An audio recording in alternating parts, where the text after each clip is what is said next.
కమ్మటి టేస్టీగా ఉండే క్రిస్పీగా కరకరలాడుతూ కారంగా ఉండే కమ్మటి చెకోడీలు అయితే ఎలా చేసుకోవాలన్నది నేను చూపిస్తున్నాను. అయితే ఇవి గుల్లగా చాలా క్రిస్పీగా వస్తాయి. హాయ్ అండి, వెల్కమ్ టు తెలుగు రుచులు బై హేమలత. ఈరోజు వీడియోలో అయితే చెకోడీలు అయితే ఎలా ప్రిపేర్ చేసుకోవాలో చూసేద్దాం. ముందుగా ఒక బౌల్లో అయితే ఒక గ్లాస్ బియ్యం పిండి, ఒక గ్లాస్ మైదా పిండి అయితే తీసుకొని రెండు కలిపేసుకొని పక్కన పెట్టేసుకోవాలి. ఇప్పుడు ఒక కడాయి కానీ గిన్నె కానీ తీసుకొని అందులో 2 కప్పుల పిండి తీసుకున్నాం కాబట్టి 2 గ్లాసుల వాటర్ అనేది వేసుకోవాలి. మనం కప్ అయితే కప్పు, గ్లాస్ అయితే గ్లాసు, దేంతో మెజర్మెంట్ చేసుకుంటే దాంతో వాటర్ తీసుకోవాలన్నమాట. 2 గ్లాసుల వాటర్లో టేస్ట్కి సరిపడా సాల్టు, టేస్ట్కి సరిపడా కారం అనేది వేసుకోవాలి. ఇందులో కొద్దిగా ఓమ నలుపుకొని వేసుకుంటే చాలా బాగుంటుంది ఫ్లేవర్ అయితే. కొంచెం ఫుడ్ కలర్ వేస్తున్నాను. ఒక 2 టేబుల్ స్పూన్స్ వరకు నువ్వులు వేస్తున్నాను. ఇవంతా కూడా బాగా కలిపేసుకొని ఉప్పు కారం సరిపోయిందా లేదా మధ్యలో చెక్ చేసుకుంటే సరిపోతుందన్నమాట. అయితే ఇప్పుడు వాటర్ అంతా కూడా బాగా మరిగిన తర్వాత ఇక్కడ చూపిస్తున్నట్టుగా ఇందాక 2 గ్లాసుల పిండి తీసుకున్నాం కదా, అది కూడా ఇందులో వేసేసుకోవాలి. వాటర్ మంచిగా మరిగిన తర్వాత వేసుకుంటేనే మనకి ఎక్కడ ఉండలు కట్టకుండా పిండి అనేది ఉంటుందన్నమాట. ఇలా ఒక 2 నిమిషాలు సిమ్లో పెట్టుకొని పిండంతా కూడా వాటర్లో కలిసిపోయేలాగా కలుపుతూ మాడకుండా ఇలా ఉడికించుకోవాలన్నమాట. ఇలా 2 నిమిషాలు అయితే ఉడికించుకున్న తర్వాత స్టవ్ ఆఫ్ చేసేసుకొని ఈ పిండంతా కూడా వేరే బౌల్లోకి ట్రాన్స్ఫర్ చేసేసుకోవాలి. మనకు కలుపుకోవడానికి ఈజీగా ఉండే ప్లేట్లోకి తీసుకుంటే సరిపోతుందన్నమాట. నేను ఇక్కడ వేరే బౌల్లోకి అయితే షిఫ్ట్ చేశాను కదా, ఈ బేషన్లో తీసుకున్నాను. కలుపుకోవడానికి మనకు పిండి బాగా మెదిగినట్టుగా వస్తేనే చేకోడీలు అనేవి పేలకుండా క్రిస్పీగా లోపల గుల్లగా వస్తాయి అన్నమాట. పిండి కలపడంలోనే ఉంటుంది ప్రాసెస్ అంతా కూడా. మనం ఎంత పర్ఫెక్ట్గా ఎక్కువసేపు పిండి కలుపుతామో మెదిగేలాగా అంత పర్ఫెక్ట్గా అయితే చేకోడీలు వస్తాయి. ఇందులో కొద్దిగా ఆయిల్ వేస్తున్నాను. మనము వాటర్ మరిగేటప్పుడు వేసుకున్నా సరిపోతుందన్నమాట, లేదంటే ఇప్పుడు కూడా వేసుకోవచ్చు. అప్పుడు కొంచెం ఇప్పుడు కొంచెం వేసుకున్నా కూడా మనకు చేతుకు పిండి అంటుకోకుండా కూడా ఉంటుందన్నమాట. అయితే నేను వాటర్లో కొద్దిగా వేసాను, ఇప్పుడు ఒక స్పూన్ అంతా వేసాను అన్నమాట. పిండి మొత్తం ఈ విధంగా ఒక 10 నిమిషాలు అయితే బాగా మెదిగేలాగా పిండి చాలా సాఫ్ట్గా అయితే కలిపేసుకొని పెట్టుకోవాలన్నమాట. పిండి ఎంత బాగా కలిపితే మనకు చెకోడీలు అనేవి అంత పర్ఫెక్ట్గా వస్తాయి. ఇక్కడ చూశారు కదా, జస్ట్ 2 గ్లాసుల పిండితో మాత్రమే చేస్తున్నాను. ఎన్ని చెకోడీలు అయినాయో చూడండి. అయితే ఇలా నైఫ్తో కట్ చేస్తున్నాను నేను, ఎందుకంటే నాకు ఈజీగా ఉంటుందని చెప్పి. పిండి మళ్ళీ ఇలా ఒక చెక్క పైన అటు ఇటు తిప్పుతూ బాగా మెదిగేలాగానైతే తిప్పేసుకోవాలన్నమాట. బాగా కలుపుకోవాలి.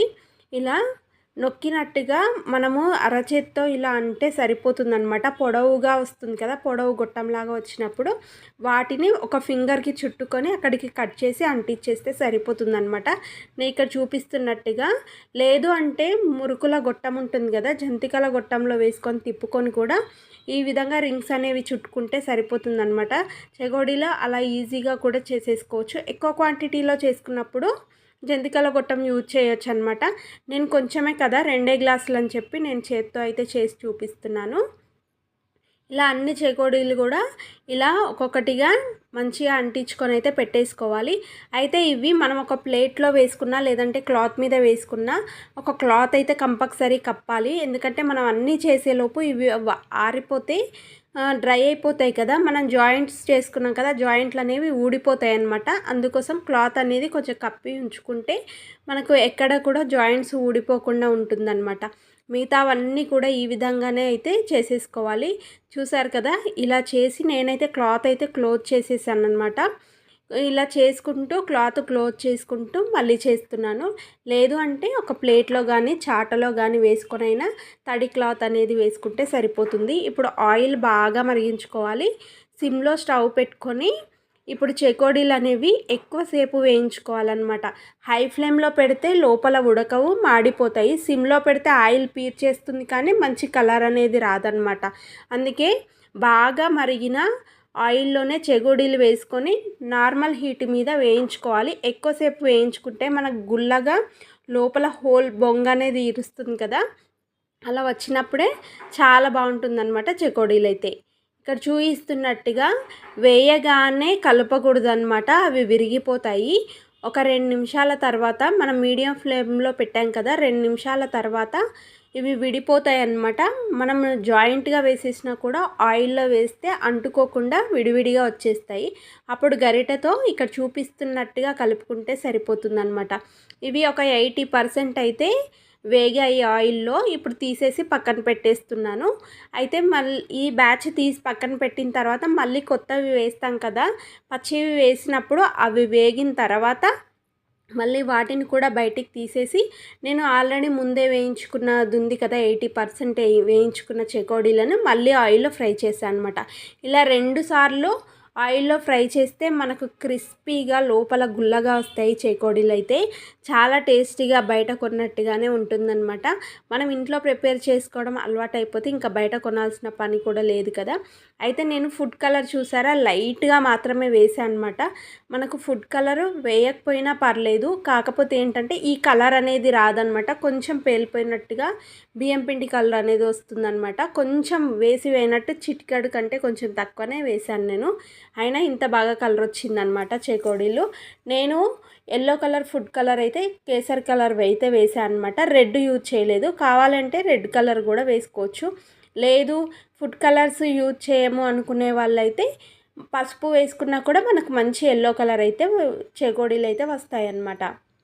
ఇక్కడ చూసారు కదా, 2 బ్యాచ్లు వేయించుకున్న తర్వాత ఫస్ట్ వేయించుకున్న చెకోడీలు ఉన్నాయి కదా, వాటిని మళ్ళీ డీప్ ఫ్రై చేస్తున్నాను.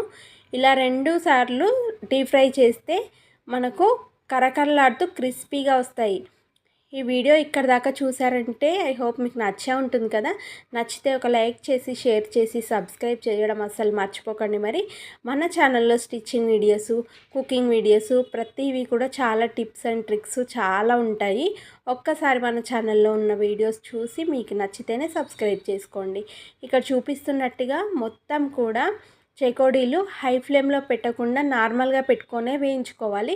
వేగడానికి కొంచెం టైం పడుతుంది, కానీ తినేటప్పుడు మాత్రం చాలా టేస్టీగా ఉంటాయి కదా. వాటి ముందు ఇదేం కష్టం అనిపించదు కదా.